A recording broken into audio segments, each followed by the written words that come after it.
आज ही Doubtnut app download करें। Doubtnut पर होगा अब आपके सभी मैथ्स, केमिस्ट्री, फिजिक्स और बायोलॉजी डाउट्स का सफाया। बस अपने क्वेश्चन की फोटो खींचो, उसे क्रॉप करो और तुरंत वीडियो सोल्यूशन पाओ। Download now.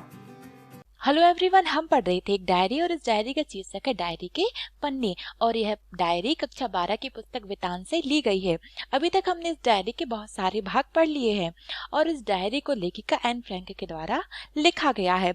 इस डायरी में लेखिका ने बताया है कि किस प्रकार से जब पूरे विश्व में विश्व युद्ध चल रहे थे और जो जर्मनी का जो तानाशाह शासक था जिसका नाम था हिटलर, तो वो किस प्रकार से यहूदियों पर जो अत्याचार कर रहे थे, तो जितने भी यहूदी थे वहाँ के, तो वो किस प्रकार से छुपने के लिए उनके अत्याचारों से बचने के लिए अज्ञातवास में जा रहे थे। और उसी प्रकार लेखिका और उनका परिवार भी बचने के लिए अज्ञातवास में गए थे। उसी दौरान लेखिका ने इस डायरी को लिखा हुआ था। अब लेखिका ने इस डायरी में उनकी जो छोटी सी गुड़िया थी, जो एक डॉल थी, उनका नाम उन्होंने किट्टी रखा हुआ था, तो उन्होंने अपनी डॉल किट्टी को संबोधित करते हुए इस डायरी को लिखा हुआ है। चलिए अब हम ये डायरी पढ़ते हैं। ये डायरी 13 जून 1944 दिन मंगलवार को लिखी गई है। लेखिका ने लिखा है, मेरी प्यारी किट्टी। उन्होंने ये डायरी अपनी प्यारी डॉल किट्टी को संबोधित करते हुए लिखी है। मेरा एक और जन्मदिन गुजर गया है। लेखिका अपनी डायरी में लिख रही है कि मेरा एक और जन्मदिन, जन्मदिन हिंदी भाषा का शब्द है जिसे हम अंग्रेजी में बर्थडे कहते हैं, तो मेरा एक और जन्मदिन गुजर गया है, मतलब निकल गया है। इस हिसाब से मैं 15 बरस की हो गई हूँ। अब लेखिका अपनी प्यारी डॉल किट्टी को बता रही है कि इस दौरान, मतलब जब पूरे देश में, पूरे विश्व में विश्व युद्ध चल रहे थे और जब वो अज्ञातवास में छुपे हुए थे, तो इस दौरान उनका एक और जन्मदिन गुजर गया था। अब वो 15 साल की हो गई थी। मुझे काफी सारे उपहार मिले। उपहार का मतलब होता है तोहफे, अंग्रेजी में जिसे हम गिफ्ट कहते हैं। तो उन्हें उनके जन्मदिन पर बहुत सारे तोहफे मिले हुए थे। स्प्रिंगर की 5 खंडों वाली कलात्मक इतिहास पुस्तक, चड्डियों का एक सेट, 2 बेल्टें, एक रुमाल, दही के 2 कटोरे, जैम की शीशी, शहद वाले 2 छोटे छोटे बिस्किट, मम्मी पापा की तरफ से वनस्पति विज्ञान की किताब, मार्गोट की तरफ से सोने का एक ब्रेसलेट, मार्गेट जो कि मार्गोट लेखिका की बहन है, तो मार्गोट की तरफ से सोने का एक ब्रेसलेट, वानदान परिवार की तरफ से स्टिकर एल्बम और डसेल की तरफ से बायो माल्ट और मीठे मटर, मिएप की तरफ से मिठाई और बेब की तरफ से मिठाई और लिखने के लिए कॉपियां, और सबसे बड़ी बात मिस्टर कुगलर जी, ये सारे लोग जो अज्ञातवास के दौरान लेखिका के साथ ही रह रहे थे। तो मिस्टर कुगलर की तरफ से लेखिका को मारिया तेरेसा नाम की किताब तथा क्रीम से भरे चीज के 3 स्लाइस मिले थे। तो हमने अपने पिछले भागों में जाना है कि जो लेखिका है उन्हें पढ़ने लिखने का बहुत शौक था, इसीलिए जो मिस्टर कुगलर हैं तो उन्होंने लेखिका को मारिया तेरेसा नाम की किताब तोहफे में दी हुई थी। पीटर ने पियोनी फूलों का खूबसूरत गुलदस्ता दिया। बेचारे को ये उपहार जुटाने में ही अच्छी खासी मेहनत करनी पड़ी, लेकिन वह कुछ और जुटा नहीं पाया। तो इन सभी में हमने देखा है कि लेखिका ने यहाँ पर किट्टी को अपनी जन्मदिन के बारे में बताया कि जब उनका वहां पर जन्मदिन पड़ा था, जब वो अज्ञातवास में रह रहे थे और उनके साथ वहां पर जितने भी परिवार रह रहे थे, तो उन्होंने किस प्रकार के तरह तरह के जो उपहार थे, तरह तरह के तोहफे लेखिका को दिए हुए थे। अब लेखिका ने आगे लिखा है कि बेहद खराब मौसम, लगातार बारिश, हवाएं और उफान पर समुद्र के बावजूद हमले शानदार तरीके से जारी हैं। अब लेखिका बता रही है कि मतलब इतने सारे मौसम के परिवर्तन के बावजूद भी युद्ध चल रहा था, वो अपने तरीके से चल रहा था, जारी था। बेहद खराब मौसम भी था, वहां पर बारिश भी हो रही थी, तेज तेज हवाएं भी चल रही थी और जो समुद्र था उससे ऊंची ऊंची तरंगे भी उठ रही थी, लेकिन इन सब के बावजूद भी युद्ध जोरों शोरों से चल रहा था। कल चर्चिल इस मस्टर्स आइजनहावर तथा आर्मोल्ड और उन फ्रांसीसी गांवों में जिन पर ब्रिटिश सैनिकों ने पहले कब्जा कर लिया था और बाद में मुक्त कर दिया। चर्चिल एक टारपीडो नाव में थे। इससे तटों पर गोलीबारी की जाती है। बहुत से लोगों की तरह चर्चिल को भी नहीं पता कि डर किस चिड़िया का नाम है, जन्मजात बहादुर है।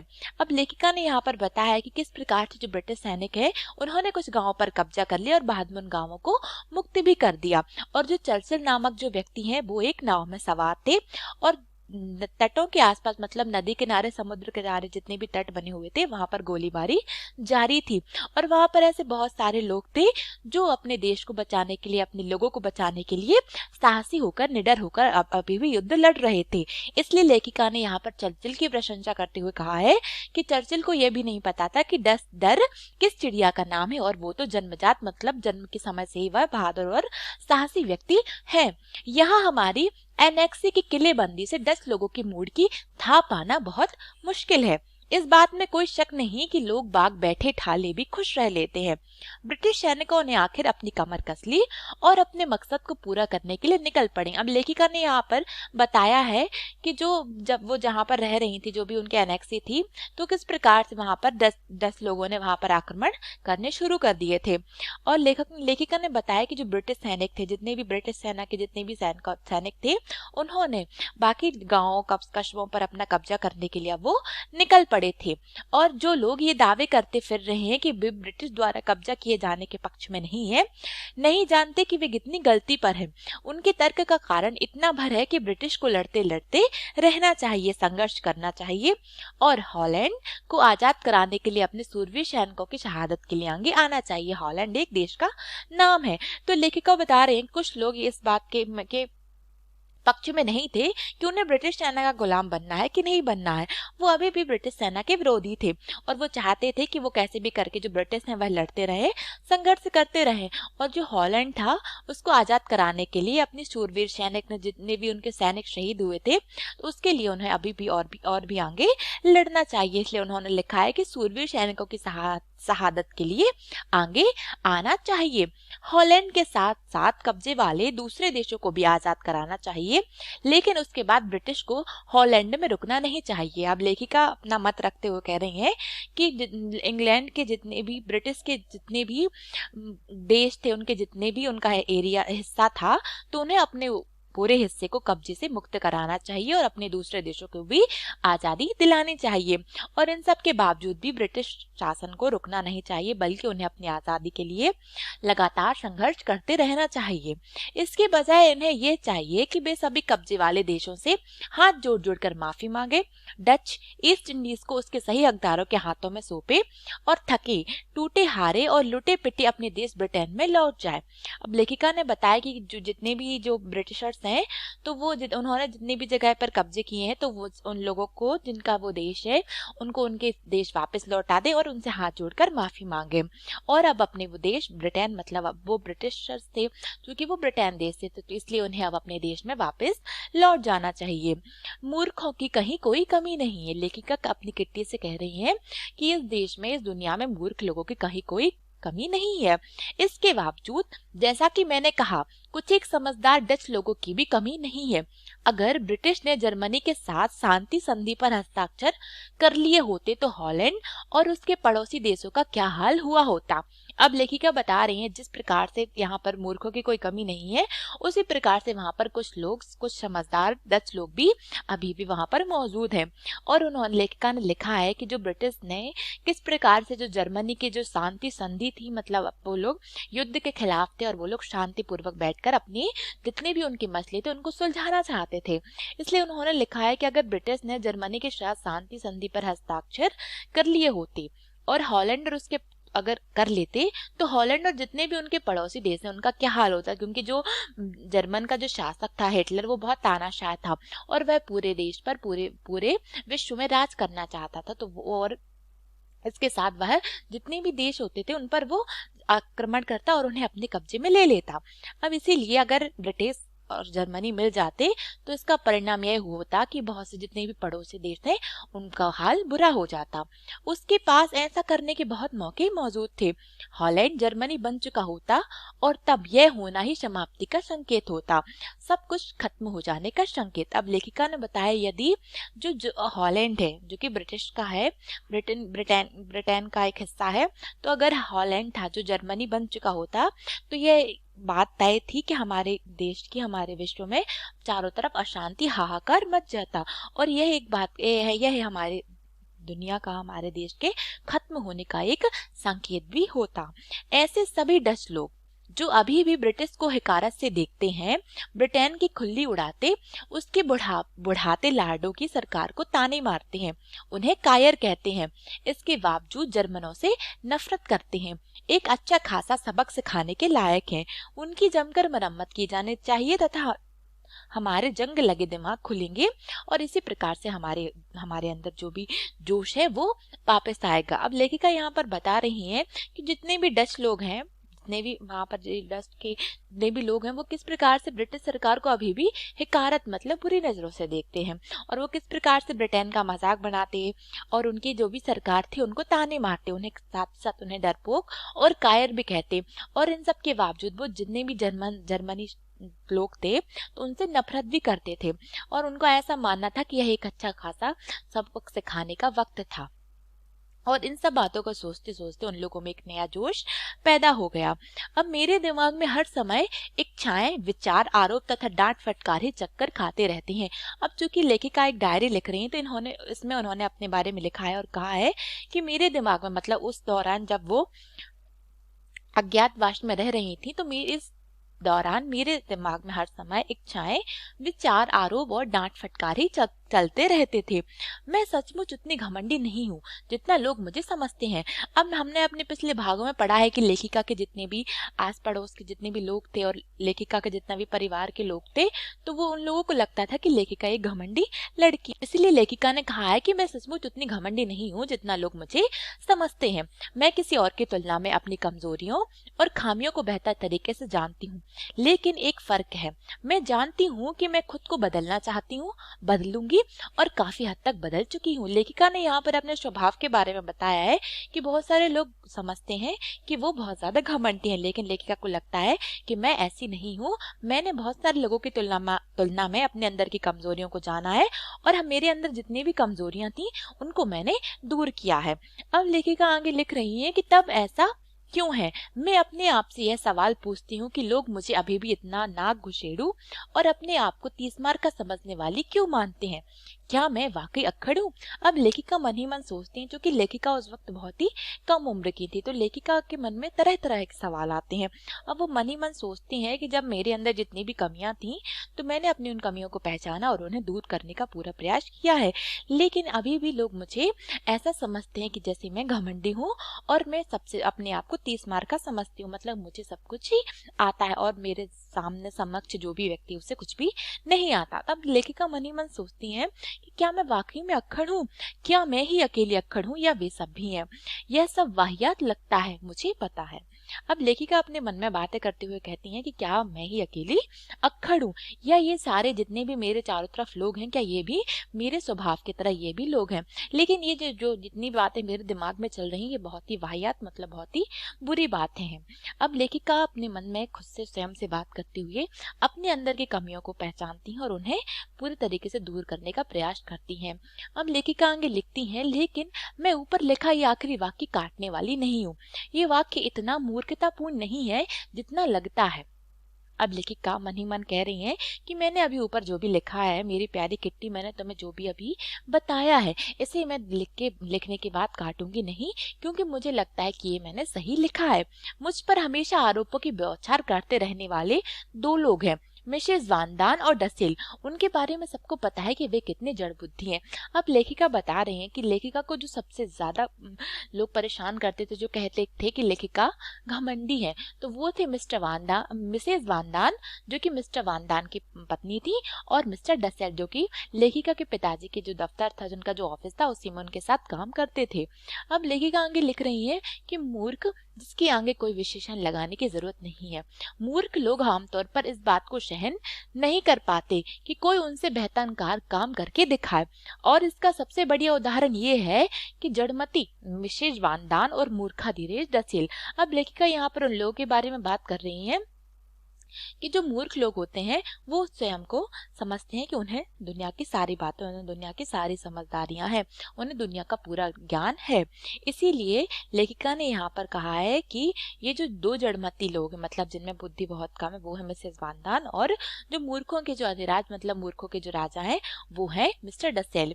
मिसेस वानदान मुझे इसलिए मूर्ख समझते हैं क्योंकि मैं उनकी जितनी बीमारियों का शिकार नहीं हुई हूँ। वे मुझे अक्खर समझती हैं क्योंकि वे मुझसे भी ज्यादा अक्खड़ हैं। वे समझती हैं कि मेरी पोशाकें छोटी पड़ गई हैं क्योंकि उनकी पोशाकें और भी ज्यादा छोटी पड़ गई हैं।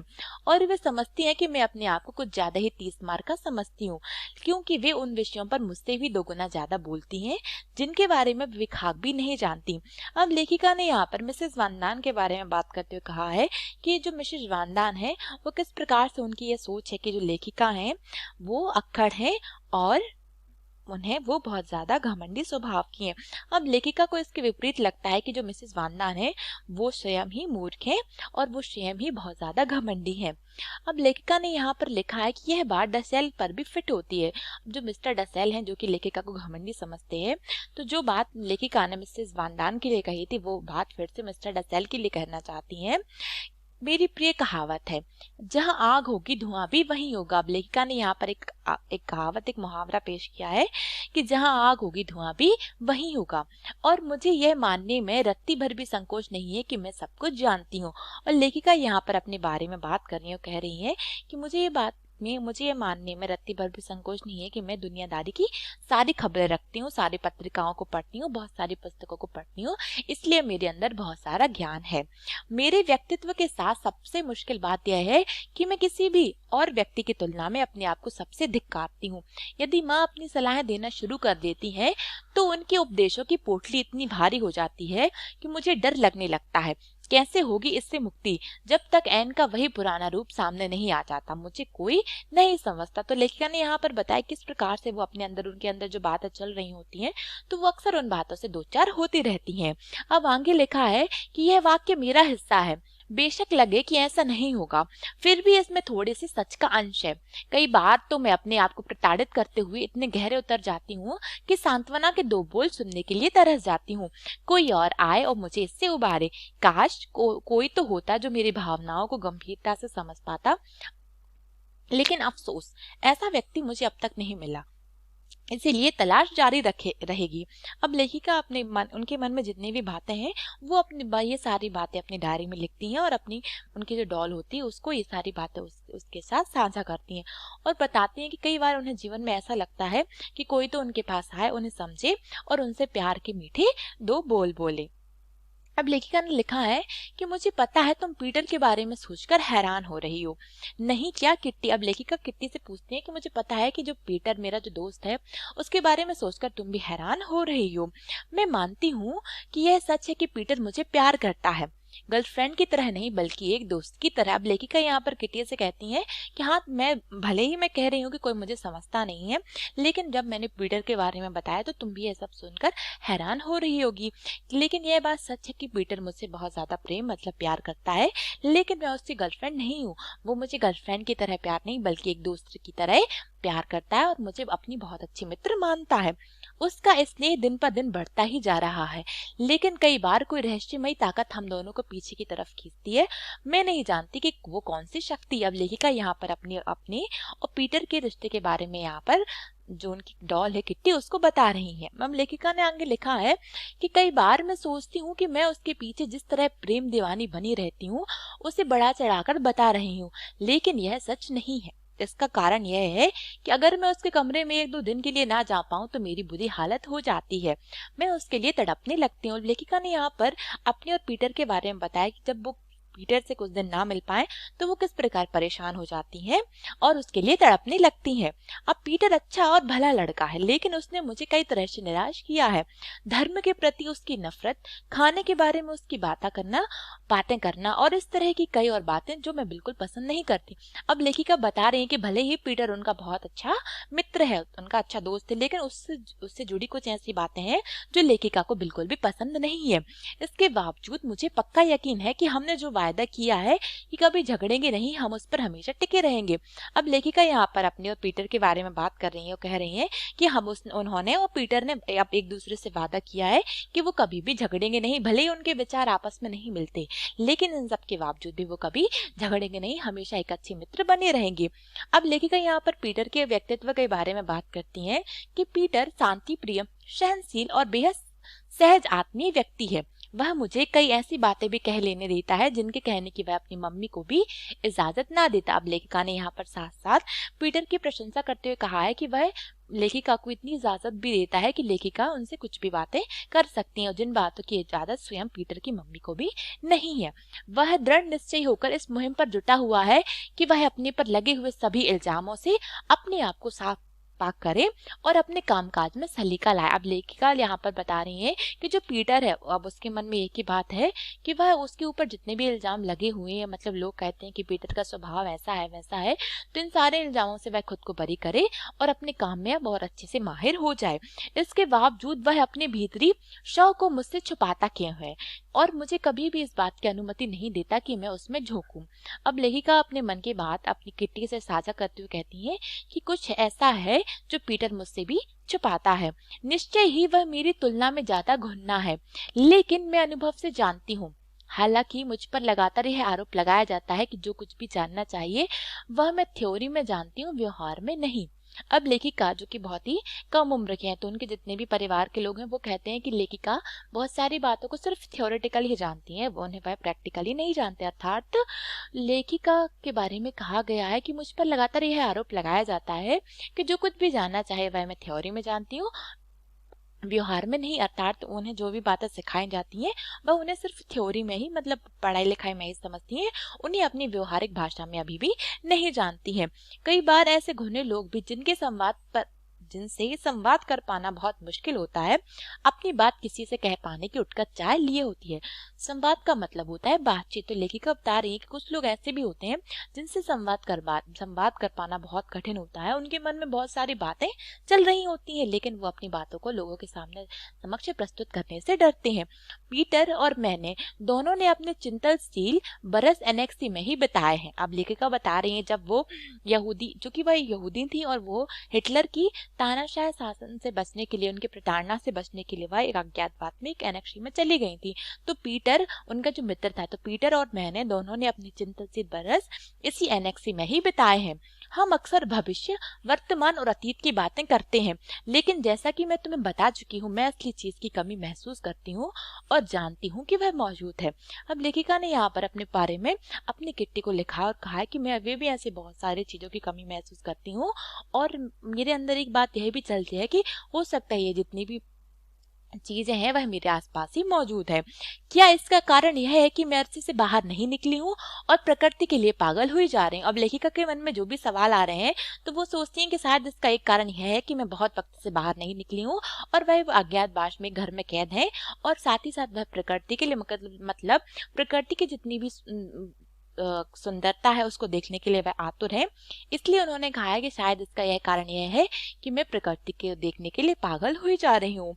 मैं उस वक्त को याद करती हूँ जब नीला आसमान, पक्षियों की चहचहाने की आवाज, चांदनी और खिलती कलियां, इन चीजों ने मुझे कभी भी अपने जादू से बांधा ना होता। और लेखिका अपने पुराने दिनों को याद कर रही है कि किस प्रकार से उन्होंने कितनी सुंदर प्रकृति को, अदृश्य के मनोरम दृश्य को देखे हुए हैं। मेरे यहाँ आने के बाद चीजें बदल गई। उदाहरण के लिए छुट्टियों के दौरान की बात है, बेहद गर्मी थी। मैं रात के 11:30 बजे तक जबरदस्ती आंखें खोले बैठी रही ताकि मैं अपने अकेले के बूते पर अच्छी तरह चांद को देख सकूं। लेकिन अफसोस, मेरी सारी मेहनत बेकार गई। चौंध इतनी ज्यादा थी कि खिड़की खोलने का जोखिम नहीं लिया जा सकता था।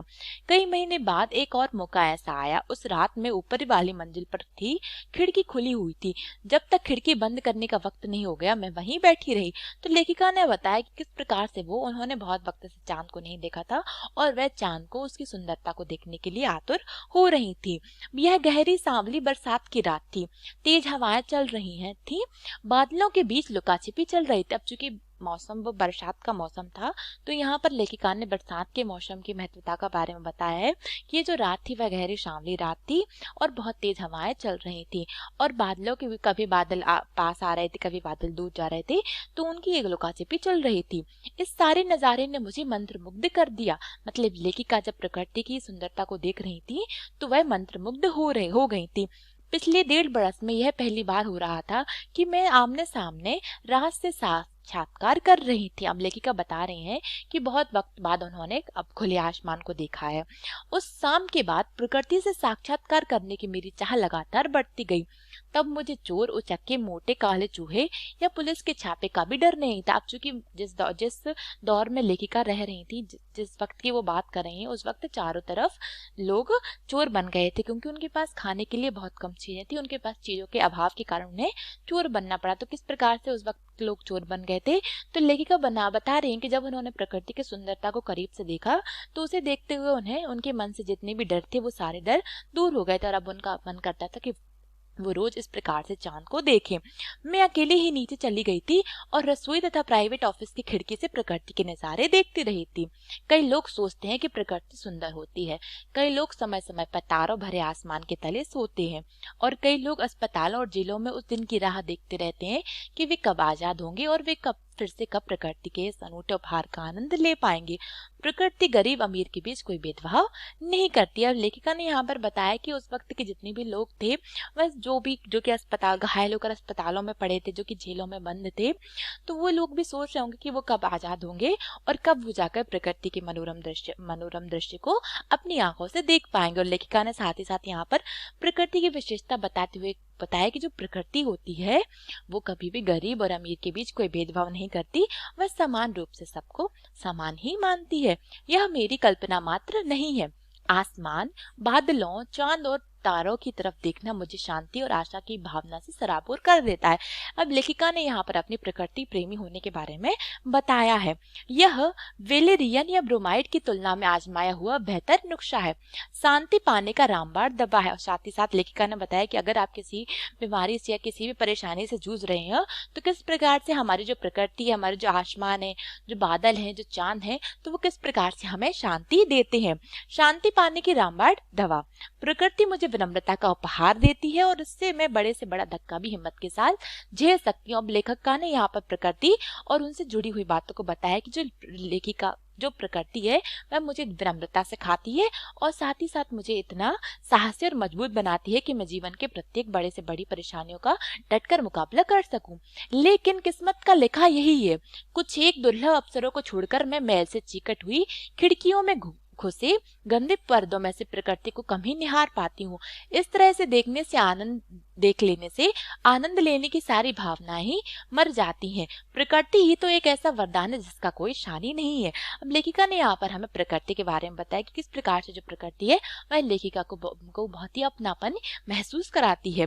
कई प्रश्नों में से एक प्रश्न जो मुझे अक्सर परेशान करता रहता है और अभी भी समझा जाता है कि यह कह देना बहुत ही आसान है, ये गलत है, लेकिन मेरे लिए इतना ही काफी नहीं। मैं इस विराट अन्याय के कारण जानना चाहती हूँ। अब लेखिका अपने अंदर ही मन सोचती हैं कि ऐसे बहुत सारे प्रश्न जो उन्हें अंदर परेशान करती हैं। अब साथ ही साथ लेखिका ने आगे लिखा है कि संभवतः पुरुषों ने औरतों पर शुरू से ही इस आधार पर शासन करना शुरू किया है कि वे उनकी तुलना में शारीरिक रूप से ज्यादा सक्षम है। पुरुष ही कमा कर लाता है, बच्चे पालता पोसता है और जो मन में आए करता है, लेकिन हाल ही में स्थिति बदली है। अब लेखिका बता रही है जो हमारे विश्व में किस प्रकार से महिलाओं पर अत्याचार होते थे और किस प्रकार से हमारे विश्व में पुरुष प्रधान समाज को ही मान्यता दी जाती थी, क्योंकि जो पुरुष होते थे, जो उस घर के आदमी होते थे, वही कमाते थे और वही घर का पालन पोषण करते थे, इसलिए उनको ज्यादा मान्यता दी जाती थी। अब लेकिन स्थितियां बदल रही है। औरतें अब तक इन सबको सहती चली आ रही थी, जो कि बेवकूफी ही थी। क्योंकि इस प्रथा को जितना अधिक जारी रखा गया, यह उतनी ही गहराई से अपनी जड़ें जमाती चली गई। सौभाग्य से शिक्षा, काम तथा प्रगति ने औरतों की आंखें खोली हैं।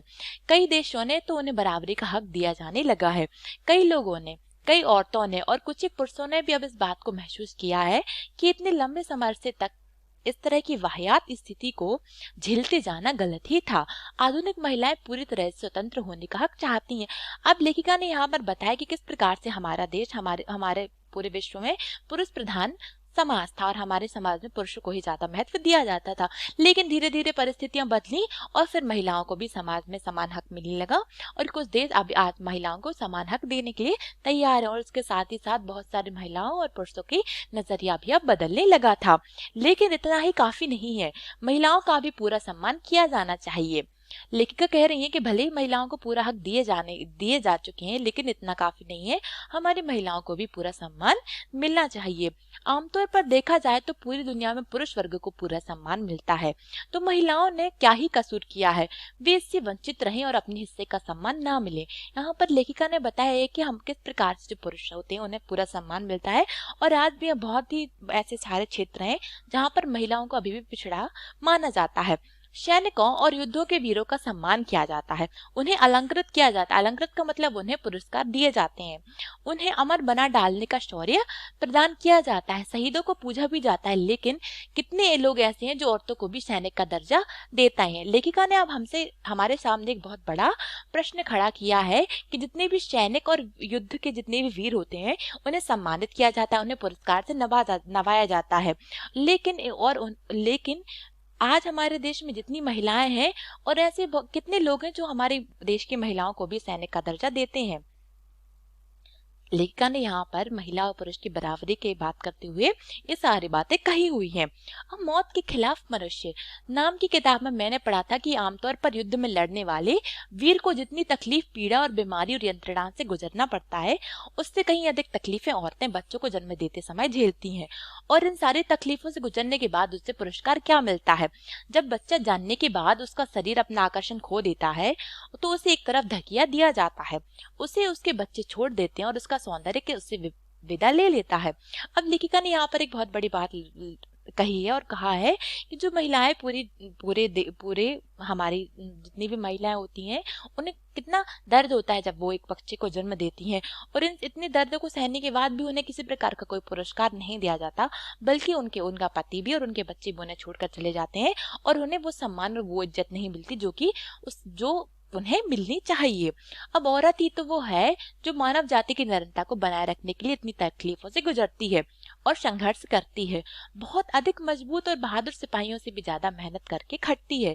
वह जितना संघर्ष करती है उतना तो बड़ी बड़ी डीके हाँकने वाली ये सिपाही मिलकर भी नहीं करते।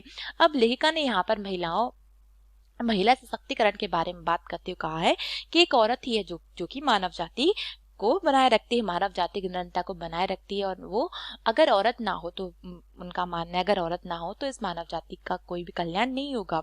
अर्थात लेखिका ने यहाँ पर औरतों की तारीफ करते हुए कहा है कि एक जो औरत है वो इतनी सारी तकलीफों से गुजरती है, बहुत ज्यादा संघर्ष करती है और उसे किसी प्रकार की कोई पुरस्कार, कोई सम्मान से नहीं नवाजा जाता। आखिर हमारे यहाँ इतना भेदभाव क्यों होता है? मेरा ये कहने का कतई मतलब नहीं है कि औरतों को बच्चे जन्ना बंद कर देना चाहिए। इसके विपरीत प्रकृति चाहती है कि वे ऐसा करें और इस वजह से उन्हें यह काम करते रहना चाहिए। और मैं जिस चीज की भर्त्सना करती हूँ वह हमारे मूल्यों की प्रथा और ऐसे व्यक्तियों की मैं भर्त्सना करती हूँ जो ये बात मानने को तैयार ही नहीं होते कि और समाज में औरतें खूबसूरत और सौंदर्यमयी औरतों का योगदान कितना महान और मुश्किल है। अब लेखिका ने कहा है कि मैं प्रकृति के इस विरोध में नहीं हूँ कि औरतों को बच्चों को पैदा करना बंद कर देना चाहिए, बल्कि मैं तो यह चाहती हूँ कि औरतों को भी उन पुरुषों के बराबर सम्मान मिले।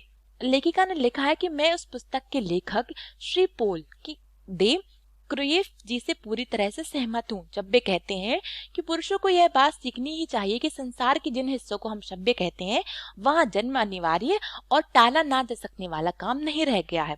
आदमियों के लिए बात करना बहुत आसान होता है, उन्हें औरतों द्वारा झेली जाने वाली तकलीफों से कभी भी गुजरना नहीं पड़ेगा। अब लेखिका बता रही है कि उन्होंने जो पुस्तक पढ़ी हुई है उसके जो लेखक हैं जिनका नाम है श्री पोल दे क्रुयेफ, तो उन्होंने कहा कि मैं उनकी बात से, उनकी सोच से पूरी तरह से सहमत हूँ कि हमारे संसार के जितने भी पुरुष हैं उन्हें यह बात माननी चाहिए, यह बात सीखनी चाहिए कि संसार के जिन हिस्सों को हम सभ्य कहते हैं, सभ्य मानते आए हैं, वहां जन्म लेना अनिवार्य और टाला ना जा सकने वाला काम नहीं रह गया है। और लेकिन उन्होंने ये साथ ही साथ यह भी कहा कि आदमी लोगों के लिए बात कहने वाली बातें बहुत आसान होती हैं, बल्कि वो औरतों द्वारा झेली जाने वाली तकलीफों से कभी भी उनको ना समझते हैं और ना ही उन्हें कभी इस तकलीफों से गुजरना पड़ता है। मेरा विश्वास है कि अगली सदी आने तक यह मान्यता बदल चुकी होगी कि बच्चे पैदा करना ही औरतों का काम है। औरतें ज्यादा सम्मान और सराहना की हकदार बनेगी। वे सब औरतें जो एक उफ्वी किए बिना, ये लंबे चौड़े बखानों के बिना यह तकलीफें सहती रहती हैं। अब लेखिका ने कहा है कि उस दौर में लेखिका ने यह बात लिखी है कि मेरा यह विश्वास है, मेरा यह मानना है कि कुछ यह वक्त ऐसा भी आएगा कि जब औरतों को भी हमारे समाज में पूरी तरह से सम्मानित किया जाएगा, उन्हें भी इज्जत और मान दिया जाएगा। और साथ ही साथ उन्हें सिर्फ बच्चे पैदा करने का काम ही औरतों का नहीं होगा, बल्कि औरतें हमारे समाज के बहुत सारे विभिन्न विभिन्न क्षेत्रों में सफलता हासिल करेंगी। और लेखिका ने अंत में लिखा है कि वे सब औरतें जो एक उफ्वी किए बिना, यह लंबे चौड़े बखानों के बिना जितनी भी तकलीफें होती हैं वह अकेली सहती रहती हैं। तो हमारे पूरे विश्व में, पूरे देश में औरतों को भी बराबरी का सम्मान मिलना चाहिए। अंत में उन्होंने लिखा, तुम्हारी एन एम फ्रैंक, मतलब उन्होंने, लेखिका ने लिखा है अंत में, अब चूंकि वह एक डायरी लिख रही थी तो उन्होंने अंत में लिखा है, अपना नाम लिखा है। और साथ ही साथ हम इस डायरी में लेखिका ने बहुत सारी बातें भी हमें बताई हैं। उन्होंने अपनी किट्टी, जो उनकी एक गुड़िया थी, उसको संबोधित करते हुए उनका जो अज्ञातवास के दौरान उन्होंने जितने भी उनके साथ घटनाएं हुई उनका सबका वर्णन किया। और साथ ही साथ लेखिका ने इसमें बहुत ही मार्मिक, दिल को छू ले जाने वाला वर्णन किया हुआ है। अब हमारी यह डायरी यहीं पर समाप्त होती है। धन्यवाद। क्लास 6 से 12 से लेके नीट, IIT, जेई मेंस और एडवांस के लेवल तक 10 मिलियन से ज़्यादा स्टूडेंट्स का भरोसा। आज ही डाउनलोड करें डाउटनेट ऐप या व्हाट्सएप कीजिए अपने डाउट्स 8400 400 400 पर।